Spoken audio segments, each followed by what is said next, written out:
Si en el norte del país las bandas criminales han suprimido en los hechos las libertades informativas del público y de los medios, parecería que en el sur han optado por suprimir las libertades de tránsito con virtuales toques de queda, como el que vació las calles de Cuernavaca este fin de semana. En efecto, desde el viernes 16 circuló ampliamente en correos electrónicos la versión de que el fin de semana que terminó ayer sería el más sangriento en la historia de México, con una gran batalla entre bandas criminales precisamente en el estado de Morelos. Y esta operación logró el efecto de que miles de personas cancelaran su viaje de fin de semana a Cuernavaca y sus alrededores y dejaran desiertos los lugares públicos y las calles de la ciudad. Además, crece el debate sobre la reconcentración en la Secretaría de Gobernación de los medios de comunicación oficiales, antes sectorizados en la Secretaría de Educación, además de la integración de una cadena de radio y televisión del Estado, y todo ello bajo el mando de un jefe del CISEN, de acuerdo a la cabeza principal de La Razón de hoy. Y de aquí al fin de mes subirá también de tono la discusión entre los dos proyectos legislativos de radio, televisión y telecomunicaciones que están en el Congreso.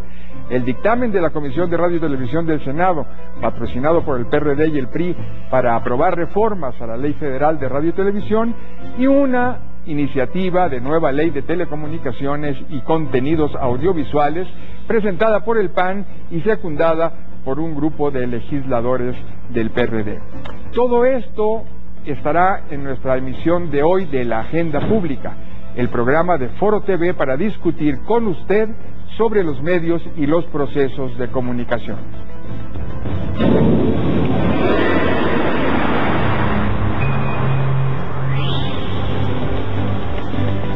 Estamos en vivo. En la pantalla están las direcciones de Twitter y del Facebook para que aporte sus ideas a este espacio de discusión de los medios y los procesos de comunicación. Recuerde, los medios proponen los temas a discusión, pero ustedes disponen de qué debatir. Para analizar los temas de hoy está con nosotros nuestra compañera de Agenda Pública, la maestra Gaby Barkentin, y el maestro de Derecho de la Información, experto en telecomunicaciones, Eduardo Ruiz Vega, que también sabe de muchísimo de legislación de radio, televisión y ya decíamos de telecomunicaciones. Hola Gaby. Hola Pepe. Eduardo. Muy buenas noches. Buenas noches. Bueno, pues empezamos con el primer tema. Aparte de los viajeros que cancelaron su ida a Cuernavaca este fin de semana y dejaron desiertos los lugares públicos y las calles, desde la perspectiva de comunicación vamos a ver cuál es el saldo de la operación, llamémosle toque de queda, en que se convirtieron los mensajes electrónicos, que el viernes anunciaron el fin de semana más sangriento del país, con una batalla de exterminio entre bandas criminales rivales en los escenarios de Cuernavaca y sus alrededores. Incluso el Wall Street Journal de hoy sigue con el tema, por cierto, sin decir que no ocurrió esa batalla, al menos no este fin de semana. Gaby. Sí, no este fin de semana. Bueno, buenas noches a todos nuestros televidentes. Pepe, yo creo que no es un asunto menor, menor que una ciudad, no sé cuántos habitantes tenga Cuernavaca, pero no son pocos, y que además está a 70 kilómetros más o menos de la Ciudad de México. No es cosa menor que una noche se paralice la ciudad, ¿no? Conocemos todos a gente ahí, yo tengo familia que vive en Cuernavaca y literalmente la ciudad estaba desierta. Hoy escuchábamos a los representantes, a los dirigentes de las industrias, de los restauranteros y de las discotecas y demás, decían que tuvieron el sábado, por ejemplo, un 5 o 10% de asistencia, es decir, nada, ¿no? Es decir, un 95% de no presencia en los bares. ¿Puede ser tan poderoso un par de correos electrónicos como para pues esa tener es un poco la efecto? Pregunta que nos tendríamos que hacer, porque ¿qué se suma, Pepe, Eduardo? ¿Qué se suma? Se suman correos electrónicos, sí, pero yo creo que hay muchas cosas más. Miedo, sin duda, paranoia, sin duda, un vacío de la autoridad. Conecta muy bien, esos correos electrónicos conectan con una ansiedad de la gente que está dispuesta a creer, ¿no? Y que también está dispuesta a ceder, porque también es un asunto de ceder la plaza. A ceder una libertad básica, la libertad de tránsito. A final de cuentas, es decir, yo voy al súper, mucha gente decía, vamos rápido al súper porque no vaya a ser que nos quedemos sin alimentos. Y bueno, si pasa, que no me pase a mí. También eso es un asunto de poca solidaridad, ¿no? Es decir, a mí que no me pase, yo me encierro. Yo creo que no es cosa menor que una ciudad como Cuernavaca se haya quedado absolutamente desierta un fin de semana. Y estamos viendo en la pantalla este texto de uno de los correos electrónicos. Es bastante pobre por lo demás, es decir, no parece ser tan capaz de provocar estas reacciones, estos efectos tan increíbles en la población, Eduardo. No, yo coincido, yo creo que la comunicación es adjetiva. Yo creo que hay mucho sustantivo, y el sustantivo es toda la ola de violencia que durante años ha experimentado Cuernavaca y pues prácticamente todo el territorio nacional. Se habla mucho, ahora que vamos a entrar al tema de la legislación, se habla mucho, durante años hemos hablado de la convergencia en sentido positivo, pues también hay una convergencia negativa, ¿no? Cuando se junta la realidad con la tecnología, pues se pueden dar estos fenómenos. Un poco el caso del Renault, el famoso registro de celulares. Cuando se piensa que registrando los celulares se van a dejar de cometer ilícitos, yo no lo creo así, pero bueno, eso es un poco el mismo ejemplo, ¿no? Yo creo que estos correos, no sé, me parece un poco raro que hayan llegado a crear per se un fenómeno inclusive de penetración en la población tan grande. Quién sabe qué pasó ahí, pero en definitiva yo creo que este miedo pues es un miedo que se sembró hace muchos años en la sociedad morelense y en la sociedad de muchos lugares del país. Ahí tenemos un tema también de líderes de opinión, ¿no? Es decir, líderes de opinión en sentido estricto, no líderes de opinión porque estén frente a la pantalla o porque estemos frente a los micrófonos o porque tengamos una columna por ahí. Esos no son líderes de opinión en rigor. Los líderes de opinión son los intermediarios entre los mensajes de los medios y las audiencias finales. Aquí me llama mucho la atención esta teoría de comunicación en dos pasos que está bastante envejecida. Aquí como que se recobra, es decir, todos los usuarios de las redes sociales, de Internet, los sumas y son muy pocos en comparación con lo que movilizaron. Quiere decir que estos navegantes de la red son esta suerte de líderes de opinión que les cuentan a los demás lo que está circulando en la red y tiene estos efectos pues, formidables, ¿no? Además, hay que recordar, Pepe, que Cuernavaca es una ciudad que tiene una población joven muy importante, jóvenes estudiantes o jóvenes en general, y yo, por ejemplo, el viernes en la noche estuve preguntando vía Twitter, y estoy viendo ahorita en pantalla, estamos viendo algunos mensajes de Twitter, pero estuve preguntando qué sucede en Cuernavaca. Entonces incluso se hizo un hashtag, como se llama, es decir, una etiqueta de Cuernavaca, y ahí todo el mundo, claro, y como además la gente no salía a la calle, entonces con mayor razón estaban mandando mensajes, se vuelve una especie como de círculo pues sí, vicioso en este caso, bajo sitio están cercados, entonces empiezan a escribir mensajes, ¿no? Y entonces era, no salgas porque en la calle tal está pasando tal, y luego, no está pasando nada, y claro, nunca faltaba el chistoretín que decía, me sobraron algunos cohetes de Año Nuevo, voy a ir a la plaza a reventarlos, no, te van a matar. Y entonces había algunos que decían, yo ya le comenté a mis papás que no salgan, yo ya le dije a mis tíos que no salgan. Se vuelve un fenómeno también de conversación, en donde, insisto, yo tengo familia ya que no está en redes sociales y no salió de sus casas. Es el efecto, es decir, cuando se vuelve el de ya conversación, eso es que ese tema quedó, pero con plomo grabado en la agenda pública, en la conversación pública, en el debate público, con un elemento en que te vi participando en el Twitter con Pascal Beltrán y con Regina Santiago, en el sentido de que no hay reflejos en el gobierno para reaccionar ante estos fenómenos de comunicación que producen tantos efectos. Parece que Pascal estuvo presionando al gobierno incluso, él logró entrevistar al gobernador de Morelos y para ver si reaccionaban. Tuiteó algunas cosas y la reacción del gobierno de Morelos fue, nosotros ya sacamos un comunicado. Es cierto, pero lo tenías que buscar el comunicado, tenías que entrar y buscar en el sitio del gobierno y demás. Y claro, mientras buscabas el comunicado, ya las redes estaban enloquecidas, es decir, ante ese vacío. A eso me refiero, no hay reflejos para entrar a estos lenguajes, a estos canales, a estas redes con esa aclaración. El comunicado no decía nada, Pepe, el comunicado decía, nosotros vamos a asegurar, ahora sí que asegurar la seguridad, porque además así estaba un poco redactado, mientras pues ya veíamos en el comunicado, no salgan, los vamos a matar, eso, no, bueno, pues en lo que me aseguran mi seguridad yo me guardo, ¿no? Bueno, pues qué bueno que no se vio el comunicado, porque el efecto hubiera sido peor. Porque hubiera mostrado que ni el gobierno sabía si era cierto o no que iba a ocurrir esa batalla, digamos, entre las bandas criminales, ¿no? Sí, fue una noche muy complicada, la verdad, muy complicada. Y yo creo que nos deja muchas lecciones, para para el público, ¿verdad? Aprender a contextualizar estos mensajes, en lo que tú insistías mucho en el Twitter, ¿no? Que no se pasaran simplemente estos mensajes como si ya fueran la orden del día, como lo hicieron algunos medios. Hay que decir, algunos portales recogieron esto como si fuera el anuncio del fin del mundo, sin darle ningún contexto. Ahí, en ese sentido, fue bastante más profesional, creo yo, Pascal Beltrán, el director de Excelsior, de contextualizarlo y buscar la entrevista. Sí, Pepe, porque hay que reconocer que esto no va a dejar de suceder, ¿no? Es decir, este tipo de mensajes, este tipo de correos van a seguir, y más si ya se dan cuenta que tiene éxito, con mayor razón va a seguir. Entonces yo creo que ahí los medios, dado la ausencia de comunicación oficial, pues los medios tienen una tarea muy importante, por lo menos que ayuden a contextualizar, y ahí creo que algunos lo hicieron bien. Muy bien, pues nos vamos a ir a un corte, no se vaya. Estamos en Agenda Pública, el programa de Foro TV para el análisis de los medios y de los procesos de comunicación.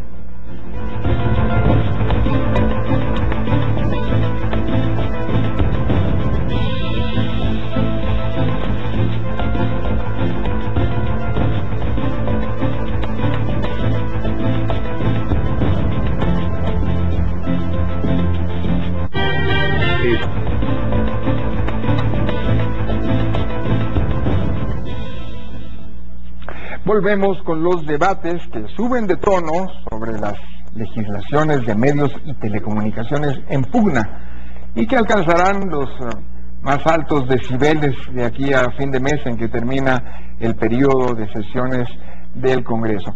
¿Cuáles serían los puntos más controvertidos, Eduardo, en esta pugna entre proyectos legislativos? Bueno, creo que en la iniciativa para reformar la ley de radio y televisión, que ha impulsado mucho el senador Manlio Fabio Beltrones, pues es esta concepción de que la Corte resolvió algo y bueno, pareciera que lo que resolvió se tiene que quedar ahí per secula seculorum, ¿no? Yo creo que ese es el ataque principal a esa reforma, que es una reforma parcial.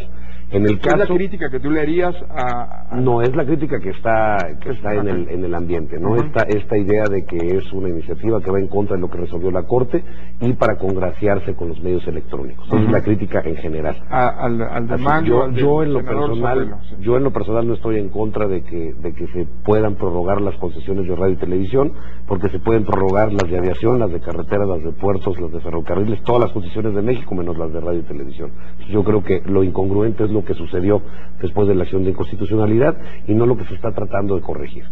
Eso por lo que hace a esa iniciativa. La otra iniciativa es una iniciativa muy interesante, sin duda. Es una iniciativa integral que busca desaparecer las leyes de telecomunicaciones del 95 y la ley de radio y televisión del 1960 y fusionarlas en un solo ordenamiento, atacando, pues yo te diría, prácticamente los temas que durante una década se han ido presentando en una serie de iniciativas que se han quedado en el túnel del tiempo legislativo. Desde esa perspectiva creo que es un esfuerzo que vale la pena tomar en cuenta, no así el hecho de que, contrario además a como normalmente operan sus promotores, aquí se está buscando que no haya un debate, se está buscando que pase al vapor, en una especie de fast track. Y bueno, pues ello yo creo que sí no es algo pues ni congruente con lo que ha sucedido en el pasado, ni bueno, porque al tener tantos temas y cambios tan profundos de planteamientos que son debatidos necesariamente. A ver, para nosotros, para los televidentes también, Eduardo, ayúdanos a entender, es decir, hay dos propuestas.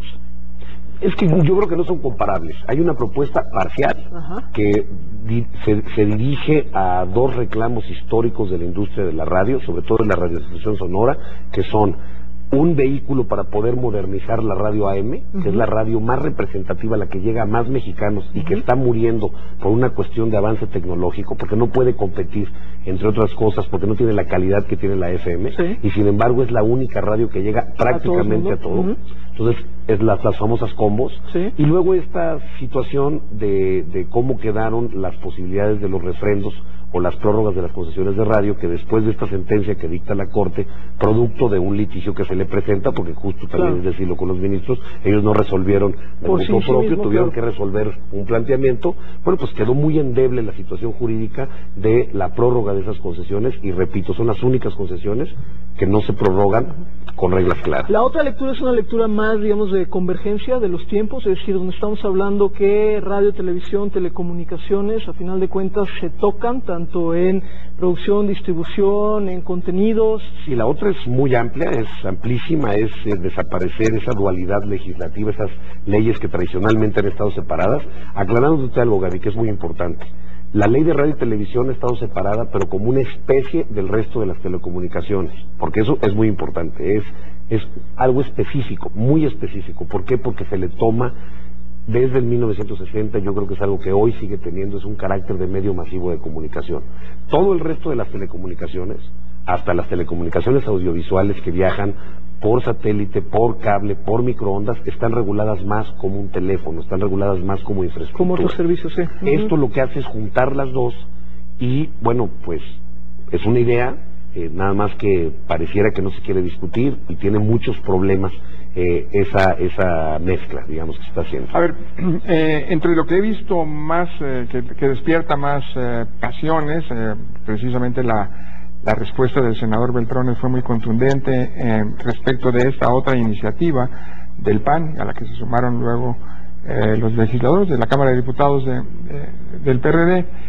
Bueno, es aparentemente una regresión a todo lo que se vino luchando por décadas y que los mismos autores lucharon por décadas, por sacar de la discrecionalidad del Poder Ejecutivo una serie de decisiones de radio y televisión. Aparentemente estarían ahora proponiendo regresar al control del Ejecutivo estas decisiones con la propuesta de este instituto dependiente de la Secretaría de Comunicaciones. Definitivamente la regresión institucional, llamémoslo así, es clarísima. Es regresarle a la Secretaría el control absoluto del regulador. Es decir, el Ejecutivo. Todo lo que siempre se le recriminó a los regímenes priistas, que tuvieran el control de dar y quitar concesiones. Sí, yo te diría que es dejar de tener un regulador, o sea, el IFETEL, o como se le quiera llamar a este instituto, o si conserva el nombre de COFETEL, se vuelve una subsecretaría más, ¿no?, del Poder Central. Esa es la realidad. No importa que haya 5 o 7 miembros en un órgano colegiado, si la ley es clarísima al momento de decir dos cosas. Primero, que ese órgano colegiado tiene que actuar de acuerdo a las políticas y programas que les dicta el secretario, que a su vez las tendrá de parte del presidente. Claro. Y segundo, que cualquier decisión que ese órgano adopte será revisada por el secretario. Pero además, lo más interesante, a menos de 2 meses de que la Corte resolvió exactamente lo contrario respecto a la reforma legal del 2006. Y la Corte acaba de decir que la Comisión Federal de Telecomunicaciones, respecto a las facultades que le dio el Congreso, no tiene mayor superior jerárquico que la propia Comisión Federal de Telecomunicaciones. Bueno, aquí lo preocupante con todo esto, y seguramente nuestros televidentes dirán, ¿y de qué estamos hablando? Porque lo preocupante de todo esto es que es complejo, porque obviamente es técnico, tiene una serie de elementos, pero no se está discutiendo, y dirán muchos, es que se ha discutido muchísimo, ¿no? Porque venimos desde hace años. Bueno, los tres que estamos aquí llevamos años participando en este tipo de discusiones. Podemos decir décadas, si no fuera porque ustedes están cubriéndose, quitándose los años. El maestro décadas y nosotros tantito menos, pero es cierto, llevamos muchos años en esto, y entonces dirán, se ha discutido muchísimo. Bueno, pero hay muchas de las cosas de lo que se está planteando ahorita que no se está discutiendo. Incluso se planteó y se anunciaron algunos debates abiertos que finalmente no se dieron hace algunos días.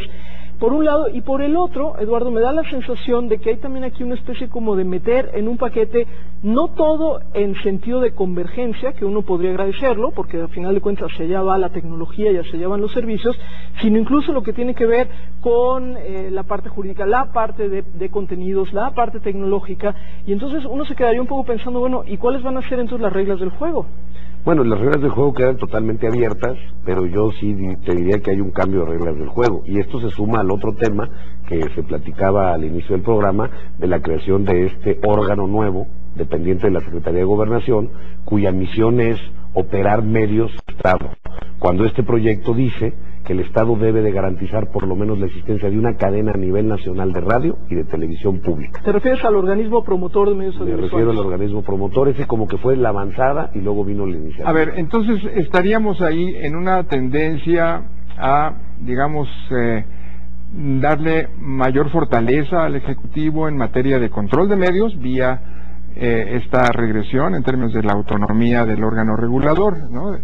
Y por otro lado, una concentración de medios en manos bajo la gestión directa del Estado. Es decir, porque esto también iría en contra del debate y de los términos del debate que plantean los mismos autores.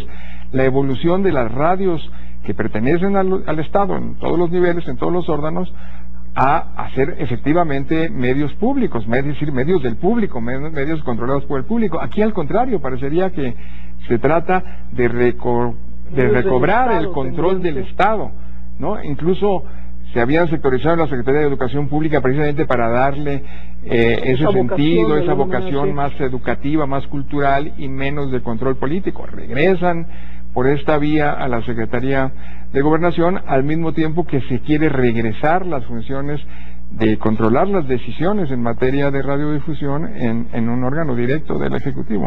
Sí, totalmente eso, está ahí el planteamiento, y hay otras cuestiones que nos pueden orientar pues un poquito hacia ese lugar. Por ejemplo, aumentan los tiempos oficiales, aumentan de media hora, que son los tiempos de Estado, y 18 minutos espoteables que se tienen hoy. Bueno, ahorita son 28 minutos espoteables, aumentan sin decir si se pueden dividir en promocionales o no a 1 hora. Ese es un ejemplo. Otro ejemplo es estos medios públicos o esta idea de la cadena pública, que yo la veo como una de las cadenas, la de televisión, pues la que se vendió, ¿no? Fue la Imevisión, se privatizó, era una cadena. Aquí se habla de una cadena de televisión y una cadena de radio, pero además se le autoriza a comercializar. O sea, además de que va a ser...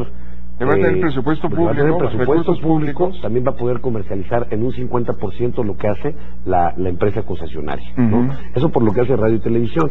Pero se importan muchas de estas figuras, por ejemplo, de uso público o no público, al ámbito de las telecomunicaciones, figuras ya superadas hace década y media. Pongo un ejemplo concreto.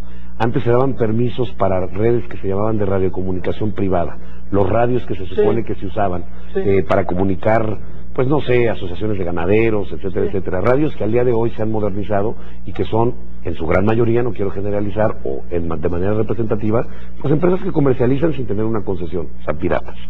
Y hoy se les vuelve a traer a la escena legal, se les vuelve a contemplar, e inclusive se dice se les va a dar una concesión de espectro de uso social. Lo que sea que eso quiera decir, ¿no? Entonces, repito, es una iniciativa que sí recoge muchos de estos temas, porque no hay que dejar de pensar que estos temas han estado por ahí en algún momento planteados, pero plantea una tensión entre sistema político y sistema mediático, algo que hemos estado, ¿no? Es decir, y eso no nos debe sorprender. En todo el mundo está este debate y esta tensión entre sistema político y sistema mediático. Quizás lo que llama la atención, y que es lo que contamina mucho el debate en México, es la descalificación. Es decir, nosotros vamos a tratar de discutir esto con todas las posiciones que acepten venir a discutirlo, pero ya desde ahora veo que las descalificaciones, hay un desplegado de la CIRT el día de la hoy, respuesta ¿no? de América dice que son puras mentiras. Exactamente.